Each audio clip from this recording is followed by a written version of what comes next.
Welcome back to the Shutter Sports Podcast. I'm your host, Cam Stirling, and today I am joined by three of the best gentlemen I know. Boys, introduce yourself. I'm honored. I'm honored to be one of the three best. I would say top five, but top three is quite the compliment. I'm Finn, big Wizards fan, and happy to be here. Yeah, I would love to know your definition of gentleman. I appreciate making the list. It's lucky I'm here. I'm a big Raptors fan. I'm honored. Like, podium finish, that's a big deal. That's something, you can bring home, put on the fridge, be proud of at the end of the day. I'm Josh. I am a tired Raptors fan. And I am a very tired Raptors fan as well, but a hopeful Raptors fan for this season. And as you can tell by our favorite teams, we're taking a look at a 2025 NBA season preview today. We're going to be going over some team grades, our standing predictions, and maybe even some early award predictions for this season. So who wants to kick it off? Gosh, you know what I want to do first? I want to get into the awards first, I think, I don't know. It excites me every year. Standings are it's so hard to predict the exact standings. Very much so. Awards, you can throw in some hot takes. So do you guys want to do the awards first? How's that sound? I am Let's do it. down. Let's do it. Okay. Why don't we do Clutch Player of the Year first? Because let's be honest here, the first year that it was introduced, everyone was like, oh my gosh, this is so cool because De'Aaron Fox was so entertaining. Can any of you guys tell me who won Clutch Player of the Year last year? I have no clue. Was it Curry? That was 2 years ago. 2 years ago. I had to look it up. Alex Caruso. It was Jalen Brunson. Nobody cares about this award anymore, is my point. So I'm going to be honest. I didn't even put it on my award predictions notes. I forgot it even was a thing. Didn't know it was an award. yeah, I put Coach of the Year and not that. Let's do Coach of the Year. Let's do Coach of the Year first. Go with what you know. For sure. I'm going to kick it off. I think I'm going to do David Adelman of the Denver Nuggets for this one. I think, he's a new-look coach. Obviously, they had the whole Mike Malone fiasco at the end of last year, and David Adelman came in, ended up leading the Nuggets to a very strong playoff performance, took what would be the champions to 7 games, and I think the Nuggets have a new-look roster. I'm very high on their new-look roster this year, and the fact that it's a new scenario for him that gives the Nuggets a good storyline, and I think David Adelman's going to be seen as sort of the pioneer of this big improvement from the Nuggets this year. Yeah, I can totally see that with the Nuggets. The way I always look at it is I always try to see what team's going to make a jump this year. And I look in the Eastern Conference, and I mean, it's a lot of, I wouldn't say horrible teams, but a lot of unproven teams. Mm-hmm. And if I look around at the team that I think is the most likely to gobble up all those free wins in the East, I'm taking a look at the Orlando Magic and Jamal Mosley. And he's a guy that, because I also think they sort of have to, the coaches have to come out of nowhere. You've never heard of this coach. This guy's, they got 50 wins this year. They've been humming. I think Jamal Mosley is going to be in the conversation just because of how many wins this Magic team gets. And I just believe in them as a team because you look at them, they've got solid players all around, and then they've got 2 guys who could make a really, really big leap. Paolo Banchero, I think, is going to be emerging this year as a top 10, top 15 player. I think he's going to be absolutely insane in this year. I don't know the same. I don't feel the same quite about Franz Wagner, but I think he's great at what he's going to be, and he's going to be an off the ball, one dribble shooting type guy who can make some good cuts and can finish the basketball. I don't know if he'll be ever more than a tertiary ball handler. However, I don't think they need him to be in this offense, and I think Paolo can take a big jump, and I think this team is it's going to be great, and Jamal Mosley is going to reap the rewards of that. I agree with that direction of thinking. I'm going slightly different in the East of an upcoming team who could gobble up free wins in the regular season with a proven coach who has taken a team who was unlikely to be a first seed to the first seed, and that's Quinn Snyder with the Atlanta Hawks. He did that with the Jazz with Donovan Mitchell and Rudy Gobert a few years ago. I don't remember if he actually won Coach of the Year with that team, but he has proven to take a less than stellar roster to a really good regular season performance, and the additions that the Atlanta Hawks made in the offseason have been unbelievable. I think they're a lock for a top 4 seed in the East. Bringing in Kristaps Porzingis, Jalen Johnson coming back. Trae Young finally has a roster around him.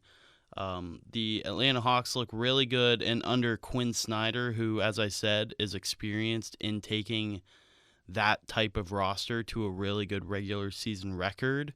I think Quinn Snyder is going to win Coach of the Year.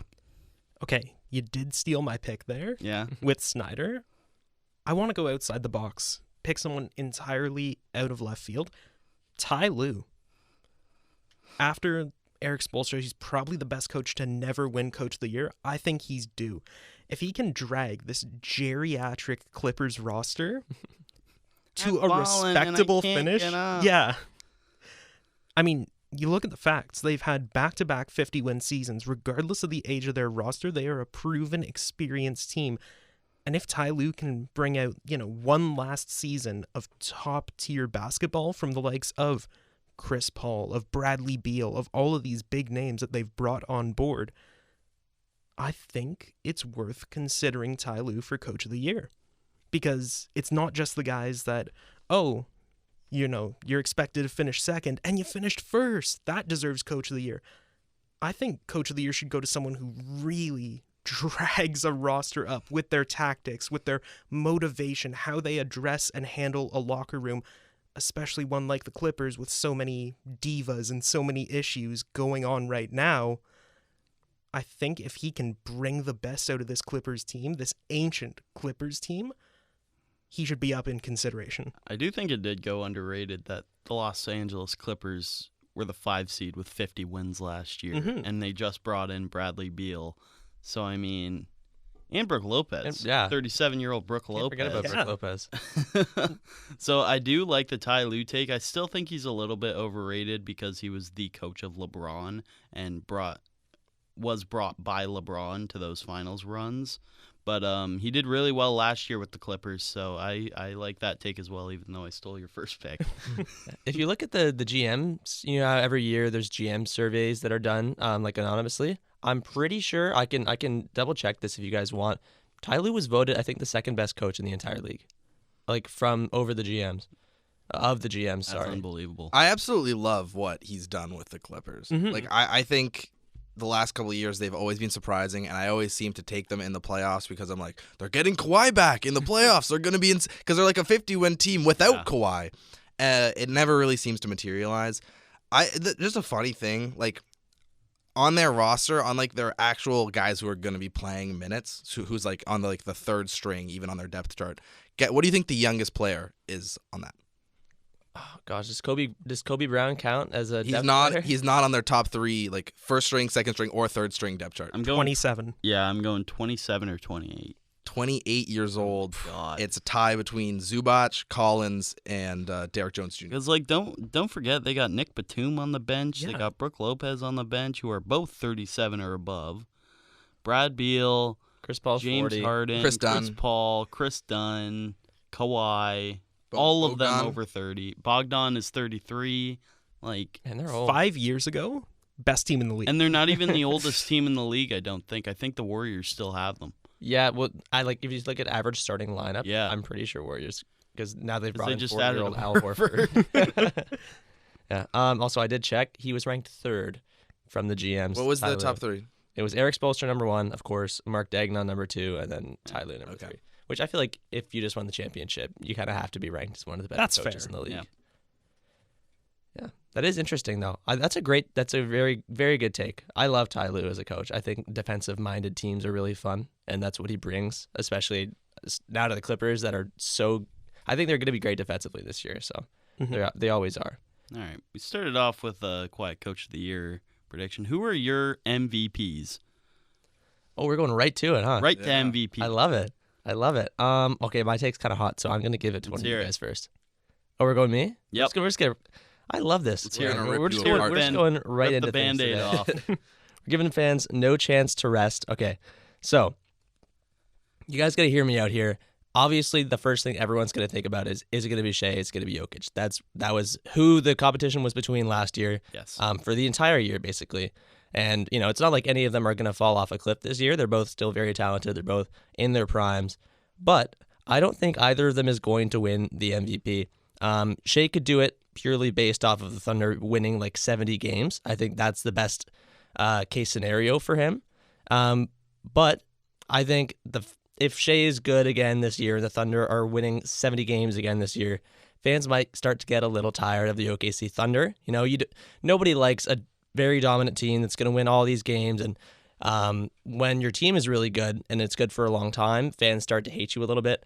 And I think the narrative might start to go against Shea, especially when you look at the fact that this guy, obviously he is fantastic. He's one of the best players in the league, but he's not averaging like crazy double-digit rebounds or crazy double-digit assists. And that's kind of the statistics that fans are going to look at when it comes to MVPs. Like, if you look at Shea's numbers compared to a guy like Jokic is averaging 27, 10, and 10, whereas Shea is averaging 30 and maybe like 6 and 6. And so I think if the Thunder are still really good, fans might start to dislike the Thunder and Shea. Fatigue. Voter fatigue, exactly. That's a long-winded way of saying voter fatigue. Now, Jokic, I also don't think he's going to win the MVP because I mentioned earlier the Nuggets are going to be really good this year. And when the Nuggets are really good in history, Jokic's stats have gone down because I think in his head he's like, I don't really need to be this offensive load anymore because I have all these guys that can do well. You look at the year that the Nuggets won the championship. That was obviously their best roster they've ever had. Jokic's stats went down from 27 points per game to 24 points per game. And his rebounds went down from 14 rebounds per game to 11 rebounds per game. And obviously, still fantastic numbers. But I think Jokic is going to take his foot off the gas pedal a little bit. I think the Nuggets will be better as a team. But Jokic's stats maybe won't be individually impressive enough to win the MVP. Where was he in MVP voting that year? In that year? Yeah. Second. Yeah, it was behind Embiid. And so I say all of that to not actually give an MVP take because I have no idea. But my three options are Luka, Wembanyama, and Giannis because I think they're going to have the statistical impressiveness to make a case from the fans. Who on Milwaukee has taken touches away from Giannis? Exactly. And the East is Gary like Trent kind of wide Jr. open this year. Imagine Giannis averages 30, 10, and not even 30. Let's say 33, Giannis could totally 12, average and 30, 10. 15, and 5. Seriously. And the Bucks are the 3 seed in the East. I think that's a really good case for MVP. Honestly, the hardest part about that is the Bucks being the 3 seed. Like, I think all of those players are capable of winning MVPs at some point.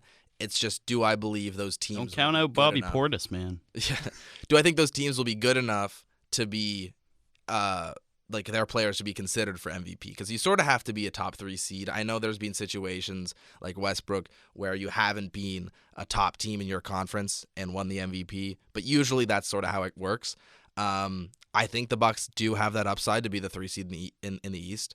I think the Lakers, I don't really feel that much. Like the West is sort of really, really stacked. It would have to be LeBron being not taking a step back at all, being the same guy because he has the issue with his back, right, or whatever. So he'd have to be completely fine with that, be back. Luka would have to be, and they'd have to work together, and they still have to sort of figure that out. And what was the third team? Wembanyama. I do think the Spurs have the upside to be a 3 seed, so I like that a lot. Once again, is Wembanyama ready to take that step up into being the number 1 ball handler on his team and like the offense running through him? Have you guys seen him in preseason? Okay, funny you mentioned that, Lucky. Yep. I think he's going to win MVP. Oh. Wembanyama is going to be this year's MVP.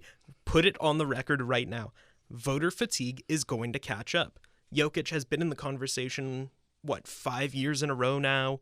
SGA, you've already seen the discourse that's been generated by him even winning the MVP, even being in contention, the flopping allegations, etc. There's a lot of burnout even after just one MVP year from SGA. I think it catches up, and Wembanyama, who in other years may have finished second or third, is going to take the crown this year. I mean, you look at his offseason, he is in peak physical condition, trained with Hakeem Olajuwon, trained with Chinese monks. He looks scary, terrifying. 7'5" samurai, man. And you know what? His career numbers, like so far, comparable to the likes of Kareem Abdul-Jabbar, to an early young LeBron. You look at those numbers, you compare them to the first few seasons of those greats, those legends of the game, they're comparable. They're almost identical. And what did LeBron do in his third season? Dragged the Cavs back to the playoffs. What did MJ do in his third season? Finished second in MVP voting. I think Victor Wembanyama in his third season blows past all of them and picks up the MVP, averaging a triple-double a game. He'd be the youngest of all time. There's no way Wembanyama averages 10 assists with Dylan Harper, Stephon Castle, and I think he's talking about blocks, Cam. Yeah, obviously. Yeah, he seriously, like his statistics are good enough. And the Spurs are, I mean, I know we're not talking about teams. The Spurs might make a big jump this year. I think they're in contention. I'm almost got swayed by your voter fatigue takes, but I think the Nuggets improved so much that Nikola Jokic will simply stay where he is and keep leading this team to a top 4, maybe top 5 seed because the West is so stacked. And I think Jokic still wins and gets his 4th MVP because that guy is going to be a top 20 player of all time by the time his career is done. 1 ring, 3 MVPs already, and he's 30 years old right now? I think so, yeah. That is unbelievable. He's somehow going so under the radar on the all-time list of NBA players. There are not many, I couldn't name them off the top of my head, but there are not many players with 3 MVPs in NBA history, and he has a chance to get a 4th or a 5th if the Nuggets stay this good. Seriously. And I don't think they will be overpowered enough, as you said, Finn, to take away stats from Jokic. I don't think they're going to be that overpowered with like Aaron Gordon performing well and maybe Cam Johnson and Jamal Murray. But I think this is the perfect surrounding cast to improve all aspects of Nikola Jokic's game. I completely agree with you, Cam. That is also my pick for MVP. It's going to be Jokic once again. And I hear your fatigue statements. I get it. It's going to be a 4th MVP for Jokic. That's very, very unprecedented. But once again, I look at the teams, and I don't think an Ant is ready. I don't think a Luke is ready. I don't think, even though I think Wembanyama could be ready, I don't know if he's going to stay healthy the entire season. And Jokic is going to be doing that. That's what he does at such a high level as he plays every single game, and he plays hard, and he plays the right way. And he improves everybody around him. I'm going to take Jokic. It's a little bit of a safe pick, but that's my pick. Nobody on the Shea bandwagon here. No. Josh, your take about how after just 1 year, people are already tired of him with the flopping. I didn't even consider that, but that's like another thing to add onto that voter fatigue and onto the Thunder being so good. Obviously, we're Canadian. We love Shea, but I don't know. I don't know if this is the year. I think he'll just be considered one of the best players in the league, but not recognized for it for the next little while, probably. Absolutely. All right. On to Depoy. Defensive Player of the Year has kind of gone under the radar as of late as a very prestigious award, but who do you guys got this year? I actually might be mad if we don't all have Wembanyama. I have. Yeah, as well. it's got to be Wemby. If that guy's healthy, he's averaging 4 blocks a game. Yeah. How do the Spurs luck out with 3 generational big men every single time they get a first overall pick? It's unfair. All of their picks. All of the sudden, San Antonio goes into a rebuild. You get a generational big man, and then you get the second overall pick the next year. Like really, the only one that they didn't get is probably Dwight Howard. Like Cat wasn't that generational coming in. Anthony Davis. Yeah, on that tier. Davis was a big one. Zion was supposed to be. Zion's not that He doesn't fit that big man. No. Generational center, though, that you can rest an entire era on. He's not a game-changing big man that you can play at center. Like, I swear, the San Antonio Spurs have lucked out with every single generational big man other than Dwight Howard and Anthony Davis. That is absurd. And Victor Wembanyama is going to lead this team to multiple championships. I don't know what else to say. This team is loaded. It is ridiculous. Yeah, it's no contest, really. There's definitely other players deserving. I would love to see Dyson Daniels in that conversation. Oh, yeah. Mm-hmm. But there's none at the level of Wemby. Yeah. It still appalls me watching games live, seeing teams drive into the paint, and just the fact that he's there, they don't even take a shot. Against a guy like a Rudy Gobert or an Evan Mobley, he's going to do a great job of contesting a shot, but players aren't going to get scared and pass the ball away just because of your presence. Like, how much aura does one guy have to have?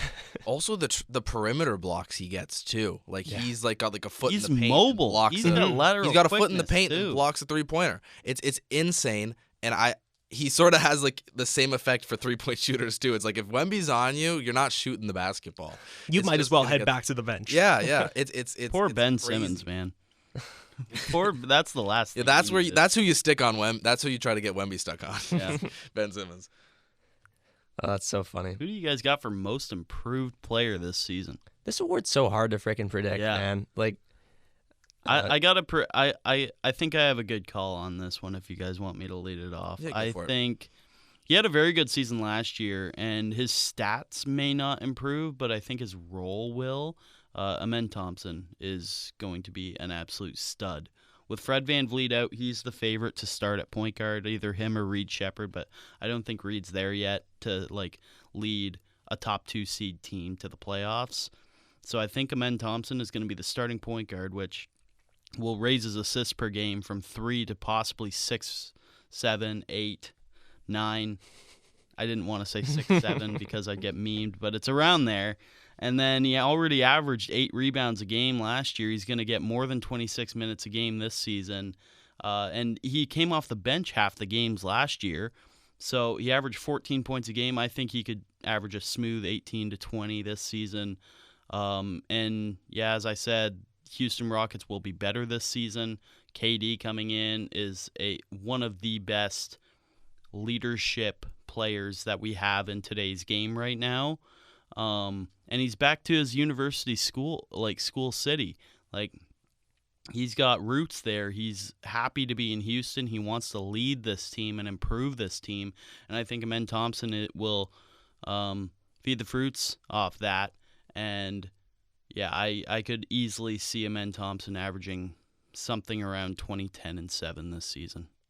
I love that take. I don't know if I'd say KD's a good leader, but I know exactly what you mean. I think around this, after the Phoenix Suns era, I think he's grown a little bit since the ring chasing, and I think he's simply there to improve a really young team. Yeah, that contract extension does make me a little happy. Yeah. I think that he might be around for another little while longer, because realistically, you can't force your way out of a team when you're 39, 40 years old, which he will be in a couple of years. You just won't have the value on the trade market to do that. Can we just talk about the 6'7" thing? Because I went to a Raptors. Why'd you have to bring that back up? Yeah, come on. No, I want to talk about this. I went to a Raptors-Nets game, and everybody is just doing the 6'7". It's insane. It's a grandpa. It's literally the new dab. I think it's dabbing the 6'7" these What's days. this 6'7" thing I keep hearing about? I've had many old people ask me about it. It's actually incredible how big it's gotten. I was telling my roommate last night, I didn't realize how many times I referenced 6 or 7 in my daily life until that meme came out. Now every time I say 6 or 7 to roughly estimate something, it goes to my brain. I'm just saying, weird. as memes go, this is the biggest one in a while. Long time. This is this generation's dab. They're 21. Something ridiculous. Yeah, anyway, that's what I just wanted to say. The hard-hitting journalism, right? And it's surprising. It's surprising to me. I can't believe it. I can't even count to frickin' 10 anymore. I'll just start laughing halfway through the count. It's horrendous. I love that you brought that up, Lucky. 'Cause it's Yeah. all over sports. Yep. It's the important things that we need to cover here. That's why you tune into the Shutter Sports Podcast. We talk about 6-7 instead of the Yep. NBA. Forget NBA awards. Give me your Mount Rushmore of memes. Oh my gosh. Are we diving into this conversation? I right don't now? even want to think. I don't even want to think about That's this. going to be a 3-hour-long conversation. Oh my Yeah, gosh. that deserves its own pod. Sports I need to do memes. some paperwork on that. Yeah, before. Sports that's, memes. That's some research. Write that one down. Most improved player. Anyways, again, like I said at the start of this little segment here, I don't know who this is going to be because at the end of the day, there's going to be one guy that has a crazy jump that nobody expects, and they're going to at least be in the top 3 voting for the award. If I had to make a guess, I love that Amen Thompson take. He would be up there for me. I think Bryce Sensabaugh of the Utah Jazz is a good one. The Jazz are kind of still in the middle of nowhere, still looking for that top scorer. Obviously, it might be Ace Bailey now from what we've seen of him in preseason, but Bryce Sensabaugh, made a big jump at the end of the season last year when they had a lot of injuries and he was starting pretty consistently. He was playing really well, multiple 20-point outings, and I think that he has the upside scoring-wise to do well. But I also want to shout out my Wizards GOAT, Keyshawn George. I think he's going to have a great season, but he's a second year, so he definitely won't get the attention from the media. All right. I think we gotta go. It's going to be a wide open field. Really, anyone in the league can win this award. It's so ridiculously open. There's no clear front runner, but for me, I gotta go with Aurora, Ontario's own Andrew Nembhard. He made a name for himself last year in the postseason, hounding like the best guards in the NBA. He was a defensive dynamo. Not to mention, he was the secondary playmaker on a stacked Pacers team.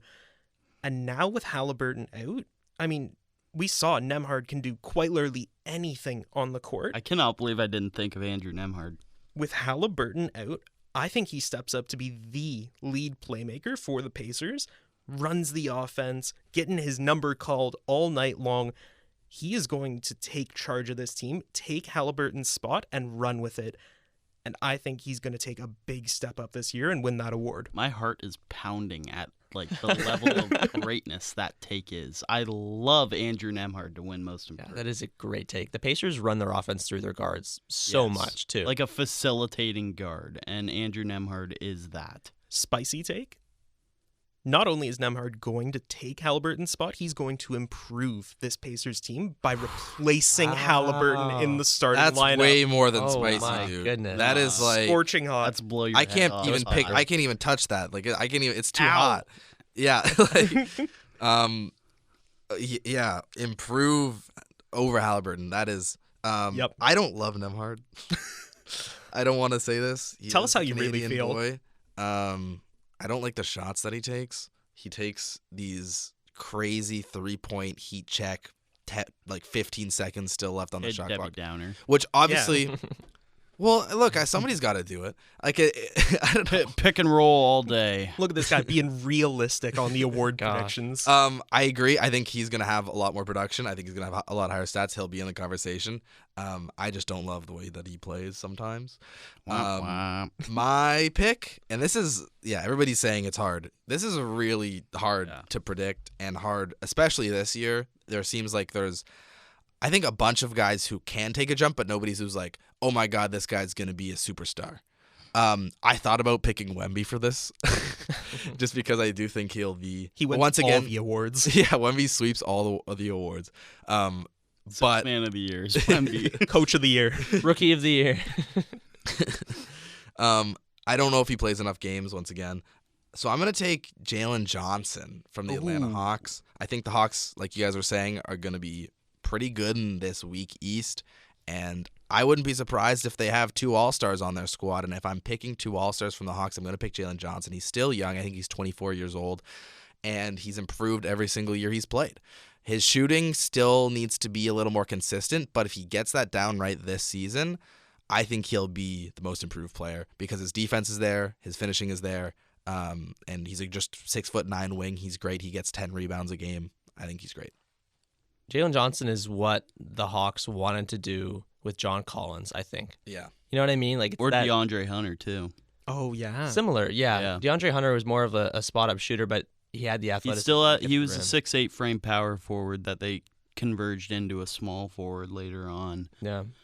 Yeah, Johnson just has, I don't know, him and Trae Young connect so well. I think he's a perfect running mate to Trae Young, especially as that second offensive option.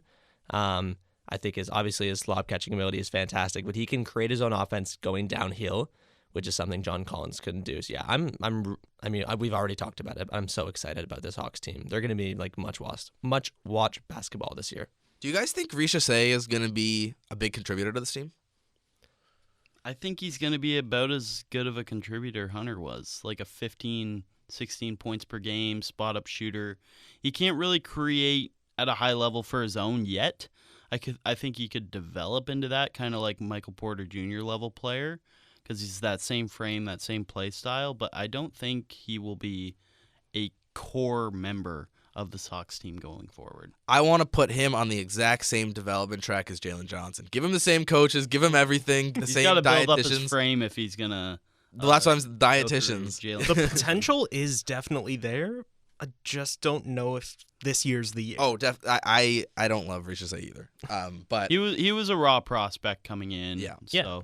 There's still a lot of untapped potential. That is there. what Atlanta was looking for when they drafted him last year, was an untapped player, because they have a pretty set up roster already.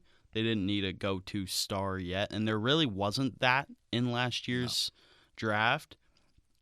So I think Richesay could develop. Imagine if I don't think yet. Had Cooper Flag. I don't even want to think about that. Gosh, that'd be a fun team. On to another fairly unpredictable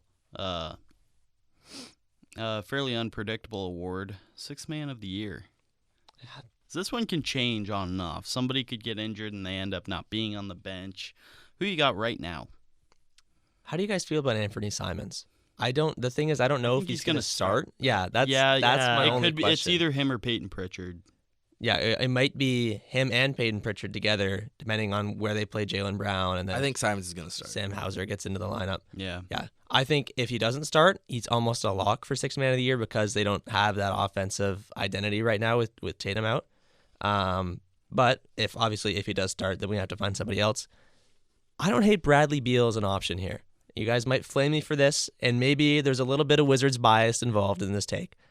But Bradley Beal, obviously he's injury prone, but when he's healthy, he proved it on the Suns.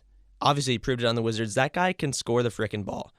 You know, a solid 18 a game at least, even if he is coming off the bench. And you look at the history of Sixth Man of the Year awards, it's guys that can score the ball really consistently off the bench. And that's what Bradley Beal does. You know, he can create his own shot. I think the Clippers are, very defensive minded. So when they get in that bench unit especially, they're going to be looking for some instant offense, and Bradley Beal can provide that. And I also think he's a really capable defender. He didn't show that very much. People thought of him just as just as an offensive player rather when he was on the Wizards because they didn't really have any defensive players, they didn't have any other offensive players. But now that he's, his role is lesser, he's a bench guy coming off the bench for the Clippers, I think he can get back to that defensive identity as well. So not only provide 18 points per game or so, but also defend really well. And I think the fans will love that. So who do you think is starting for the Clippers then? Chris Dunn usually starts. Chris Dunn and then Harden at the 2. Yeah. If Bradley Beal comes off the bench, I think he is a very good pick for this award. I could also see them running Harden at the 1 and Beal at the 2, though. So it'll depend what their lineup is going to be like going into the start of the season. But if he's off the bench, Bradley Beal is averaging 18 easily on that old Clippers roster. But every time we have an NBA podcast, I spew this guy's propaganda. And right now, Isaiah Jackson is slotted as the Indiana Pacers starting center. And that leaves Jay Huff on the bench. Oh, no. Yes, boys, you will have to listen to Jay Huff propaganda again. This guy, per 36 minutes, averaged the same stats as Miles Turner did for the Indiana Pacers. And if this guy gets 25 minutes a game, I think Jay Huff could win the Sixth Man of the Year. Preach. Let him know. So Jay Huff per 36, averaged 2.7 blocks a game and 40% from three and 48% from the field. And I think that's going to raise from his, because yes, I do watch Jay Huff practice highlight tapes in the offseason. So do I. And this guy has added some finishing to his game, which could make him borderline unstoppable for this fairly empty Indiana Pacers roster without Tyrese Haliburton. Pascal will be the primary scorer, but Pascal can create on his own, which leaves Jay Huff able to open the floor for the Indiana Pacers. And although I think he should be starting over Isaiah Jackson, they go with the homer pick. It was their own draft pick, and they just signed Jay Huff on a minimum, so they don't have much attachment to him. But even though Isaiah Jackson, I think, will have a good season, Jay Huff will get the primary minutes, kind of like that 2019 Raptors team with Marc Gasol starting, but Serge Ibaka getting the main amount of reps. I am a big Jay Huff supporter. I know, Finn, you are as well, with a former Wizard. But I think Jay Huff is the most under-the-radar player in the entire NBA. And I think this is his year because he was performing great before Zach Edey became the full-time starter in Memphis. I will give you personally $15 if he wins Sixth Man of the Year. I think there's I will take your $15. I think might as well hand it over now. I think there's no chance he wins Sixth Man of the Year. Did I mention I saw the future and Jay Huff won Sixth Man of the Year this season?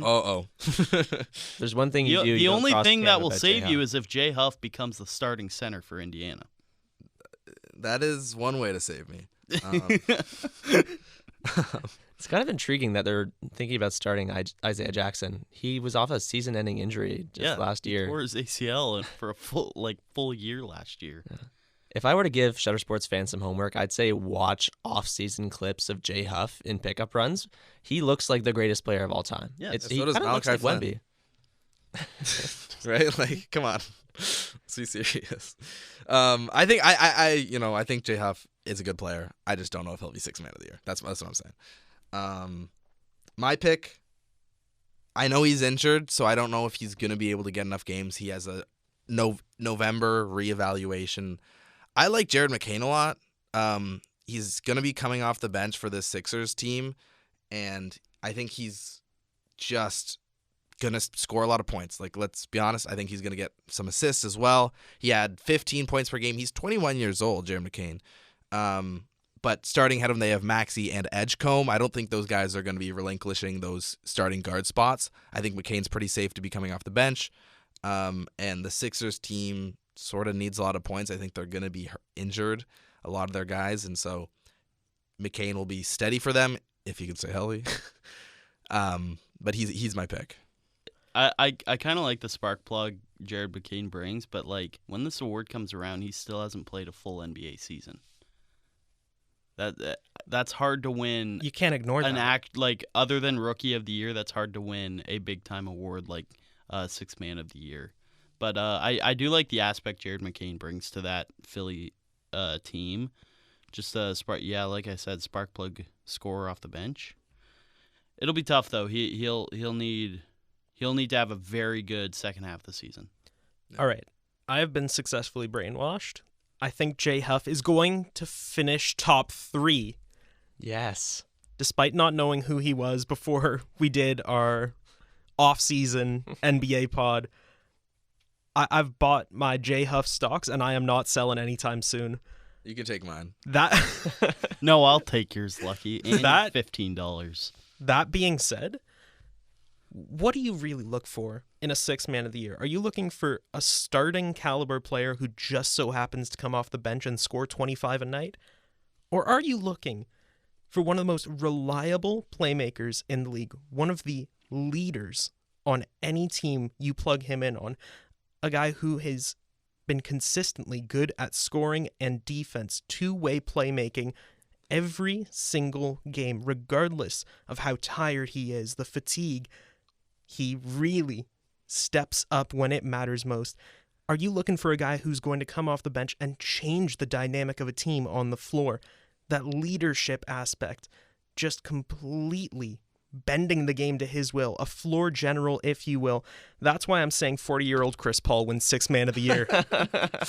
Hear me out. Low-key, that's What not are crazy. these stats going to look like from 40-year-old Chris Paul? I don't think Actually, that is stats. It's the intangibles, what you can't see on a paper.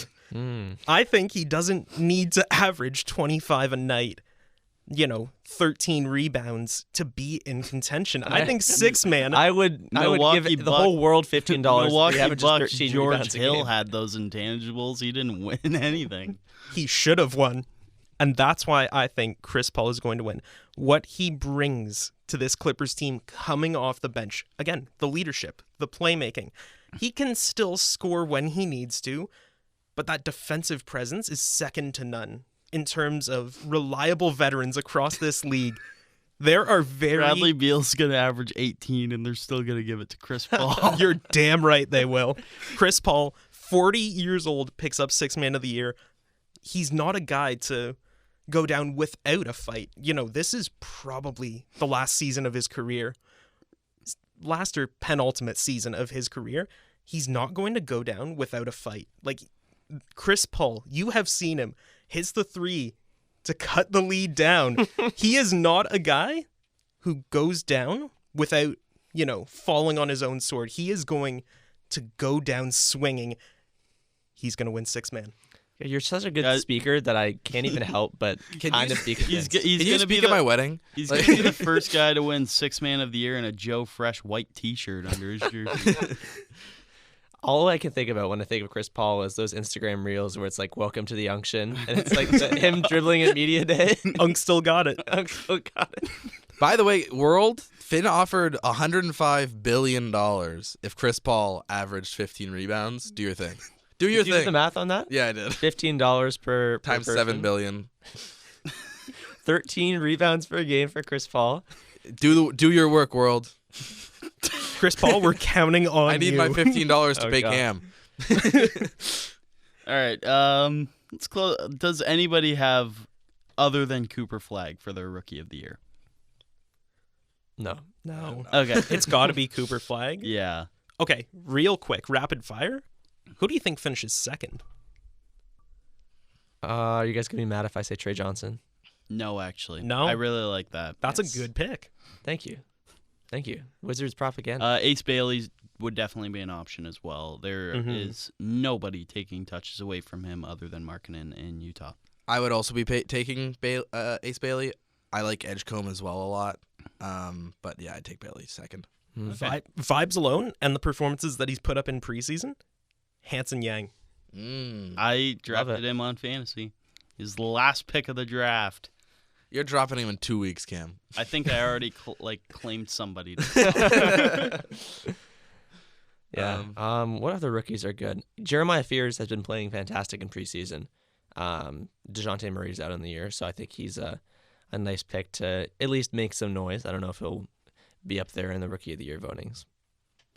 I like Carter Bryant a lot too. I think he's going to fit that forward mold that San Antonio needs to, like the Keldon Johnson mold that really hasn't risen for a number of years, and I think Carter Bryant could be that rise that they needed at that position. And don't forget Dylan Harper on that same team. Yeah, Like, I don't think he's going to get the amount of touches he needs to put damage into Cooper Flagg's race for Rookie of the Year, but I think Carter Bryant has a chance to start on the San Antonio team. So, but at the end of the day, we all have Cooper Flagg. The Mavs are going to be stellar this season, if I may so, if I may say so myself.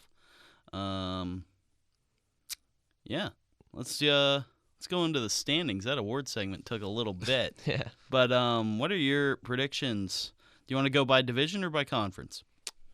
I don't even. Divisions are so hard to memorize in the NBA. let's go- just do yeah, conference. How do we want to do this? We want to say who we think's going to win. Maybe do- like a dark horse who's going to have a big jump year. And then at the end, let's do like our order Yeah, Yeah. for top 8 maybe. let's Okay. do that. Who wants to kick it off? Gosh. Okay.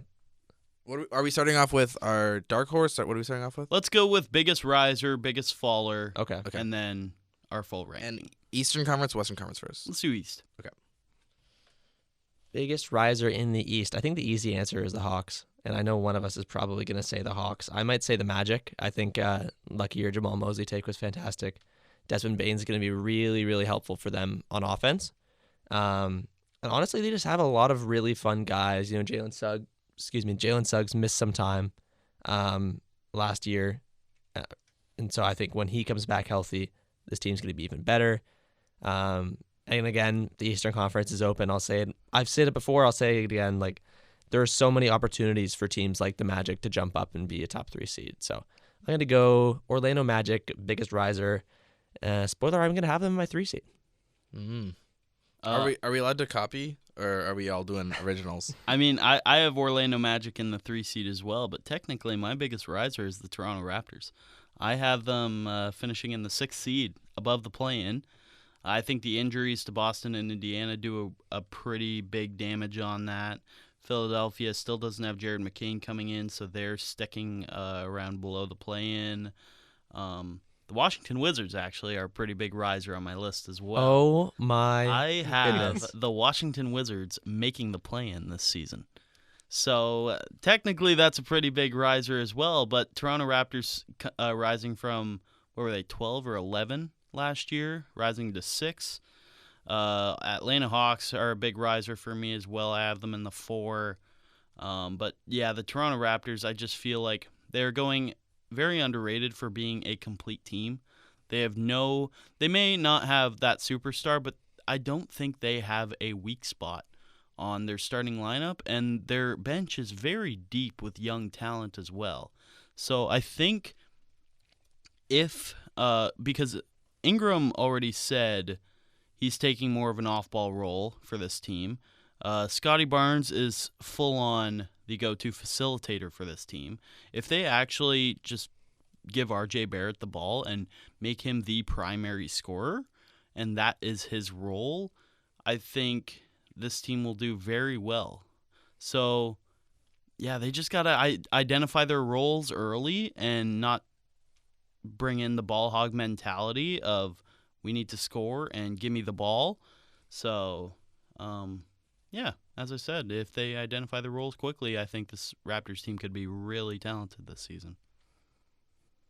All right. I don't want to copy Finn's stuff. I would, if I did have the first pick, I would take the Orlando Magic to be the biggest riser. I'm pretty confident in that. Look, this is going to be a little bit out of left field, but do you guys know how many games the Sixers won last year? Not many. 20-something. 24 games. More than they last year. should have. Yeah. Maybe more than they should have, but you still look at this roster, and I still think they can be a top 6 seed in the East. How many games is Embiid playing? 3. Probably 20. But if I'm looking at a team, Paul George playing. I like the draft pick of Edgecombe. I think Maxi's great. I like Paul George. I think he's fine. I think he'll be a good spark plug scorer, and that's all they need him to be at this point. They've got Maxi and they've got Embiid. If they can stay healthy. That is obviously the big thing here. They won 24 games, guys.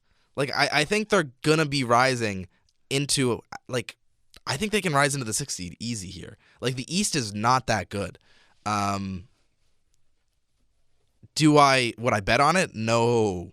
I think there's also a world, like, this team is very, very toxic right now. Like, I think there's a world where this just entirely blows up on them. But I don't think there's enough people recognizing the amount of talent still on this roster. I think we're greatly underlooking the amount of talent on this roster. It's horrible. There's no depth. We aren't looking at it enough how bad this lineup is. But that's a story for another day. For me, I think I'm going to buy into the Pistons hype. That's a young, aggressive, hungry team. They are on the rise. Like Cade Cunningham, there's a lot of good potential there. He's taken big steps up over the last year especially. I think he has what it takes. This entire organization has what it takes to take that step up, to move up and hit the upper echelons of the Eastern Conference this year. I mean, you look at last year, they finished top 6, 44 wins, admittedly 20 games back of Cleveland, but ahead of some of these supposed contenders like Orlando, Atlanta, Philadelphia, even Miami. Those are big proven teams. And then you got Detroit up there. It's a Pistons rebuild that has found its rhythm. I think this year is the year. They're not going to finish top 6, not top 5. They're going to finish top 4 in the East.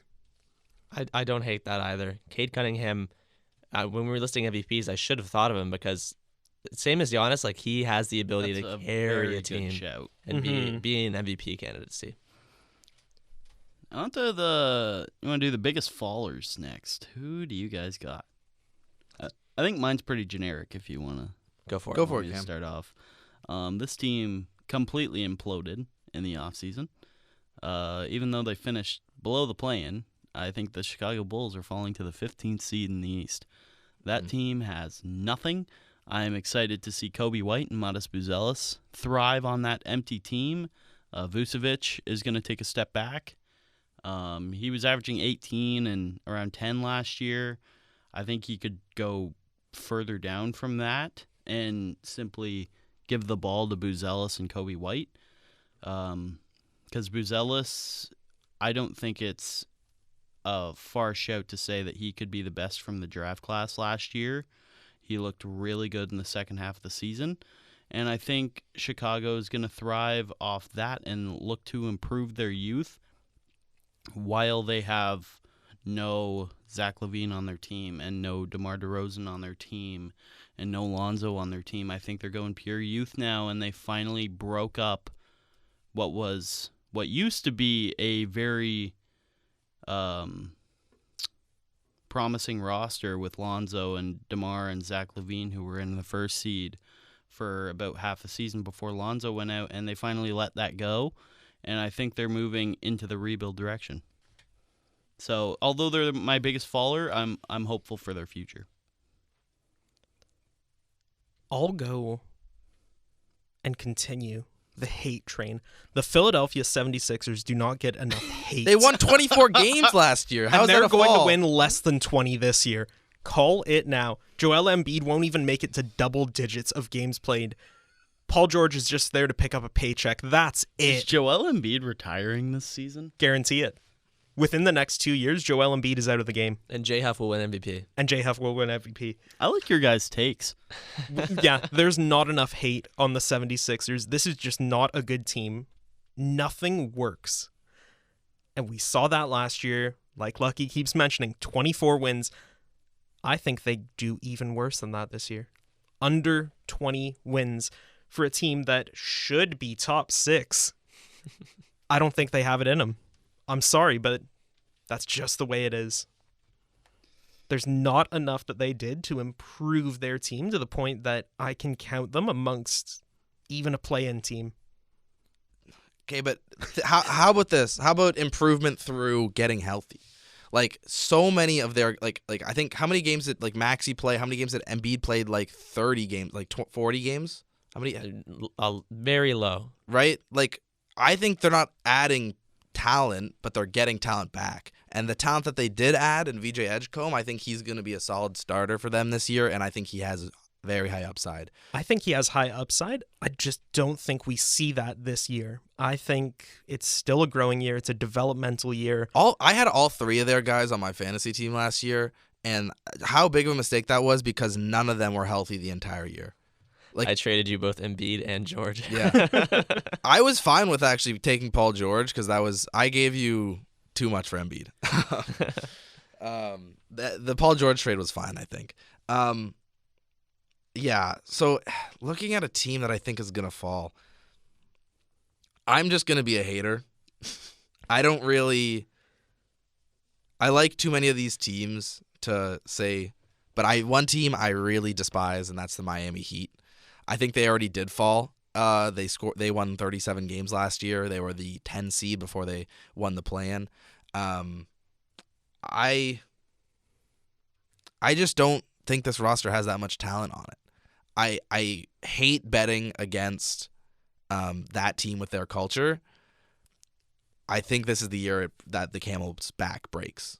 I don't like Tyler Hero. They're replacing him, at least at the beginning of the season, with Norman Powell. who I don't know is going to be able to carry that offense.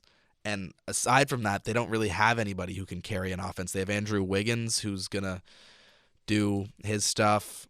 I don't love Andrew Wiggins. It's a lot of guys who are misfits, and usually somehow they win around 40 games. I don't think it's just this year. Spoelstra at this I point. don't think it's going to happen this year. Yeah, I have to agree with that. But if I were to pick a biggest follower, I got to say Celtics. Yeah, I think the Celtics and Kinda Pacers obvious. are pretty big locks since they lost their best player after a championship Yeah. run. But Not a hot take, really. How are we feeling about the West? Who's our biggest risers biggest riser in the Western Conference? I got to say the Mavericks. Yeah, 10 seed last year. Of course, the first thing you think of when you think of Dallas is, oh, Luka's gone. Oh, this team's so much worse. And yes, they will be not as talented of a roster as they were last year. Rounded right now, But they're really real. They're seriously well-rounded indeed. They have AD. They have Cooper Flagg, who I think is going to be a very well-rounded rookie. And they have so much depth now that they did trade Luka that I think it's going to be a fun team to watch. They don't even need Cooper to be a star on this team. That's the thing. They don't. Their big man depth is ridiculous. They have Derek Lively, AD, and Daniel Gafford. And PJ All three of those Washington. guys. And PJ Washington can shoot the frickin' ball as well as being a big man. I like the Mavericks team. I think they're not going to be a contender, but I think they're going to be really fun to watch. And you know what? I'm happy that Dallas Mavericks fans at least get to be treated with some sort of fun after that crappy season. I actually have Dallas Mavericks moving up to the 3 seed. Oh my And they're not gosh. even my biggest riser. What? I have the San Antonio Spurs as the 4th seed in the West. I think this team is... I mentioned about Carter Bryant filling the role that they needed. Dylan Harper's going to be a spark plug off the bench. Stephon Castle and De'Aaron Fox are one of the best facilitating backcourts in the entire NBA. Devin Vassell has been averaging 20 a game. And the 7'5" alien, Victor Wembanyama, I mean, like... It's just history repeating itself. Tim Duncan helped bring this team to a championship in his first year. I think Victor Wembanyama could do the exact same thing this season, and this San Antonio Spurs team is going deep and at least a second-round finish. All right. I love all those picks. Very reasonable, very understandable. I got to give even more love to the Clippers. They finished with 50 wins last year. But you look at the West Conference last year. Rockets 2 wins ahead of the Lakers, Nuggets, and Clippers, who are all tied with 50 wins, 18 games back of OKC. That's the Denver Nuggets, perennial MVP contender Jokic and company. The Lakers, LeBron, Doncic, and company. The Rockets, who admittedly have gotten even better. And then you've got the Clippers just a step behind in 5th. I think they do even better. They had a fantastic offseason that we have talked about before. I'm going to ignore the very glaring, obvious fact that they have 6 players entering season 14 plus.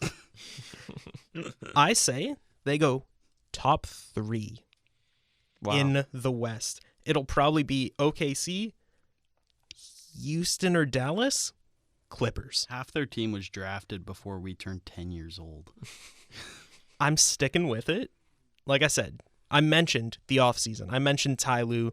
It just seems like right place, right time.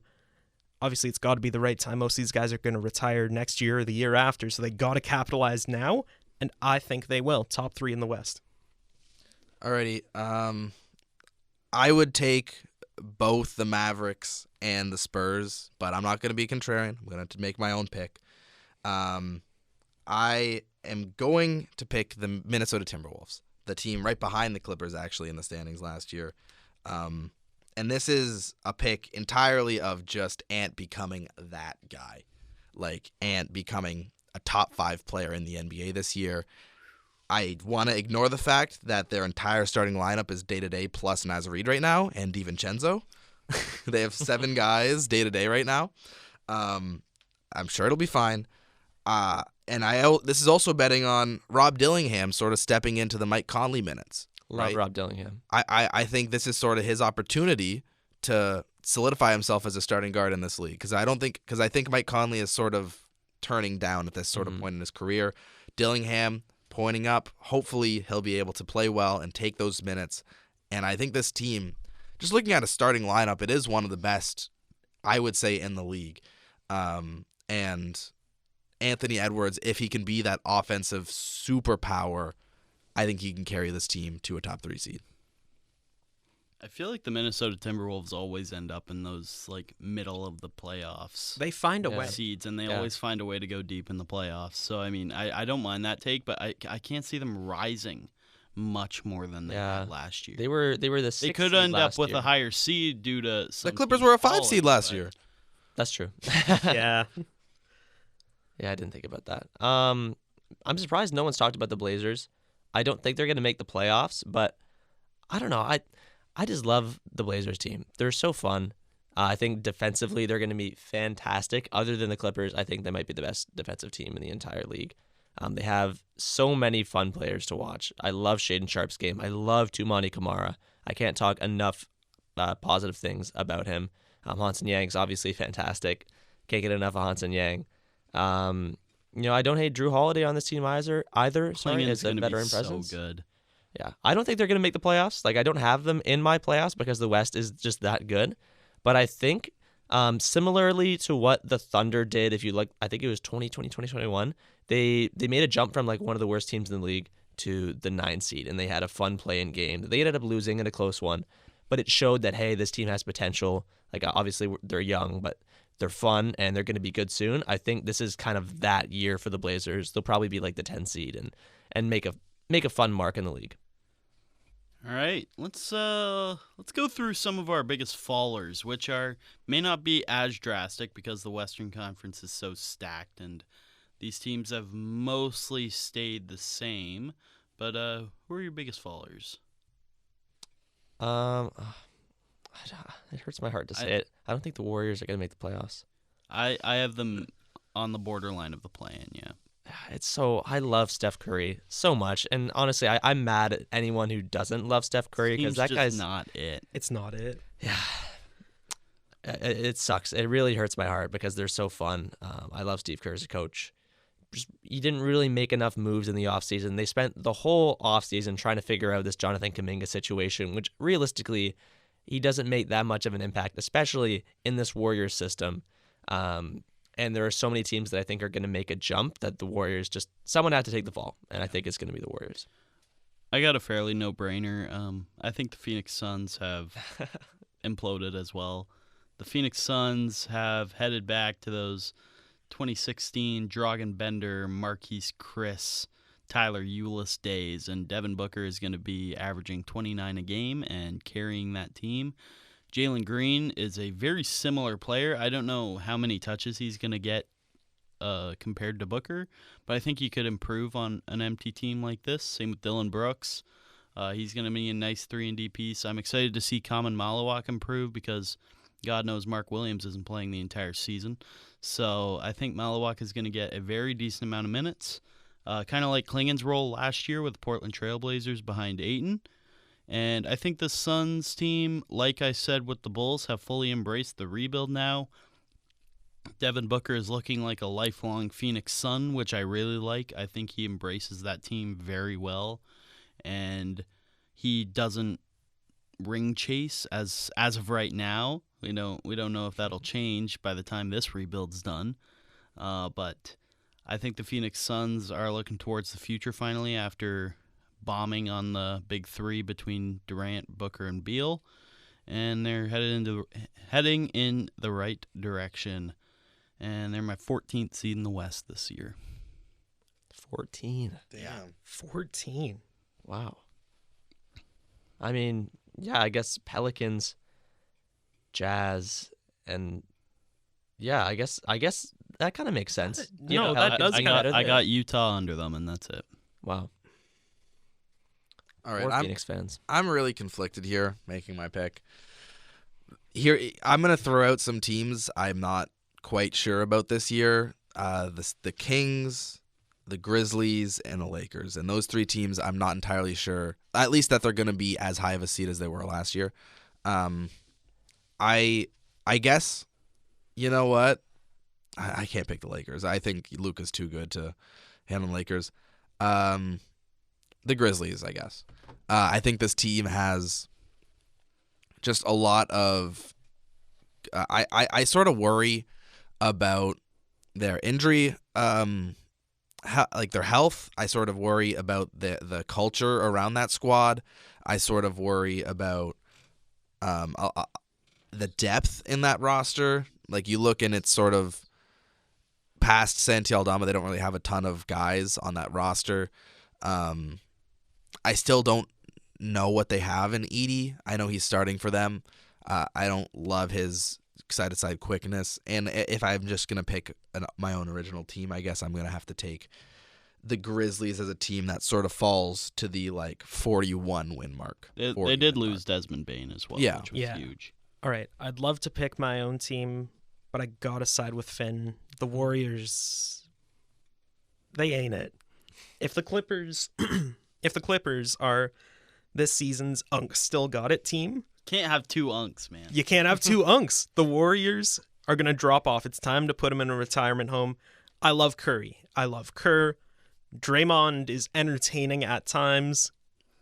But let's face it, the time has come and passed. It's time to move on, and the Warriors just aren't able to do that. They haven't been able to let go of that Big Five era. They haven't been able to leave it behind and start a proper rebuild, bring in some young talents. Sure, you have Jimmy Butler, but what can he do?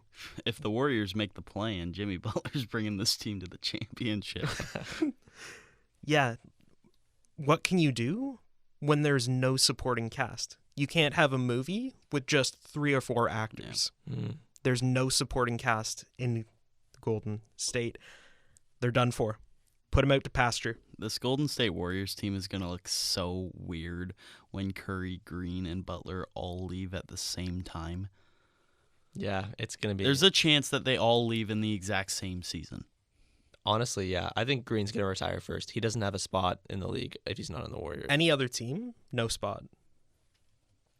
Why don't we get into the standings? A quick standings check. As this little rapid podcast fire comes to a close, let's just rapid fire. Give me your Eastern Conference and Western Conference standings and the complete ranking. Okay, we're just doing top 8, right? Yeah, top 8. Okay.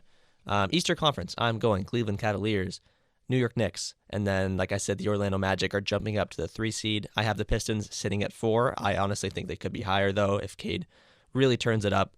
I have the Hawks at 5. I have, sorry, Josh, the 76ers as the 6th seed. I have the Bucks as the 7th seed, although I think Giannis has the chance to honestly give this team a top 3 seed. It just depends how things go. And then I have the Raps sitting at number 8. All right, I'll go ahead. I have the same top 3. I have Cleveland, New York, and then Orlando. And then coming in at 4, I'm actually going to take the Atlanta Hawks. Then 5, just a little bit of a slide for I guess a rise of 1 spot for Detroit. And then in the 6th seed, I'll take the Bucks. I'll take and then I'm going to take the Pacers at 7. And then it's between the Raptors here and I said the Pacers. Who am I missing here? Sixers and Celtics are both kind of good options. Yeah, I'm going to take the Sixers just because I said it. So, yeah. Unbelievable. I'm going to go with Cleveland, New York, Atlanta, Detroit, Orlando, Milwaukee. I could honestly see Pacers bouncing back, and then Raptors at 8. I have the New York Knicks in the 1st seed. Thibodeau's gone. They're going to be less exhausted. Cleveland Cavaliers in the 2nd seed. Orlando Magic in the 3rd, but I think they're still a first-round exit because they're still missing that 1 to 5 pure defenseman that could really lift that team. Atlanta Hawks in the 4th seed. Detroit Pistons in the 5th. Toronto Raptors in the 6th seed. Boston Celtics in the 7th. The Milwaukee Bucks in the 8th.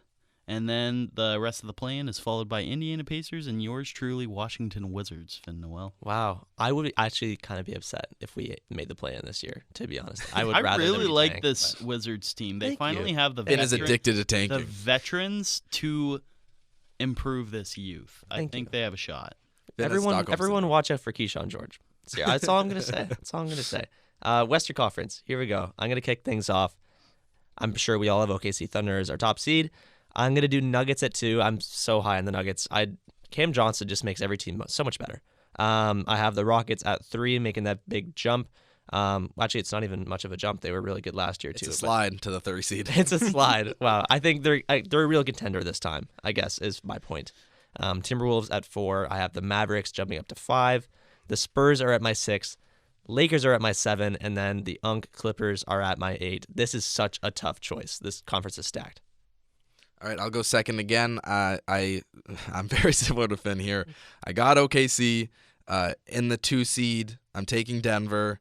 In the 3 seed, I'll take Minnesota. 4, I'll go Houston. In the 5 spot, I'm gonna take the Clippers. In the 6 spot, I'm gonna take the Lakers. In the 7, I'll take Dallas, and then in the 8, I'll take San Antonio. All right. Obviously, OKC number 1. I got Denver number 2. The Los Angeles Unction in 3. Then Houston, Lakers, Dallas, Minnesota, Memphis. All right, to close it out, I have Oklahoma City Thunder in the 1st seed. I think the Houston Rockets are going to come a lot closer than they did last year, but they're still in the 2nd seed. Texas back-to-back-to-back. Dallas Mavericks in the 3 seed, San Antonio Spurs in the 4, followed by the Denver Nuggets in the 5, Minnesota Timberwolves in the 6, Los Angeles Clippers in the 7th, and then the Sacramento Kings in the 8th seed. Wow. And then closing out the Big Bulls fan. Closing out the play, and I got the Lakers and the Warriors. Okay. Wow. Wow. Wow. The Sacramento I Kings. think the Sacramento Kings are fairly well built. Their starting lineup is Malik Monk, Zach LaVine, DeMar DeRozan, Keegan Murray, and Domantas Sabonis. They have one off-ball shooter in Keegan Murray, a elbow player in Sabonis, and just 3 pure scorers. I don't think they're going to do anything in the playoffs, but I think they could rack up 40 wins. I guess. But what about their team is different to you that makes you think they're going to be better than they were last year? I think there's more spark plugs on the team. DeMar DeRozan can still score. Zach LaVine coming in could average 20. Malik Monk has been a great facilitator last season when Fox got traded. And Keegan Murray still coming into his own will improve. And, yeah.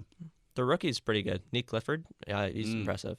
Like I guess I can see that. The West, there's so many decent teams. I think that all of those 4 in the play-in, Lakers, Kings, Clippers, Warriors, could be around 40 to 44 wins. You know what? Now that you say it, now that you've said it out loud, They're all unctions to be fair. I'm swapping Memphis for the Kings.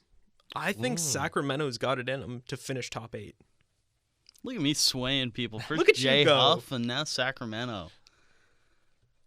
Well, I believe that brings the Shutter Sports NBA 2025 preview to a close. Any final thoughts, gentlemen?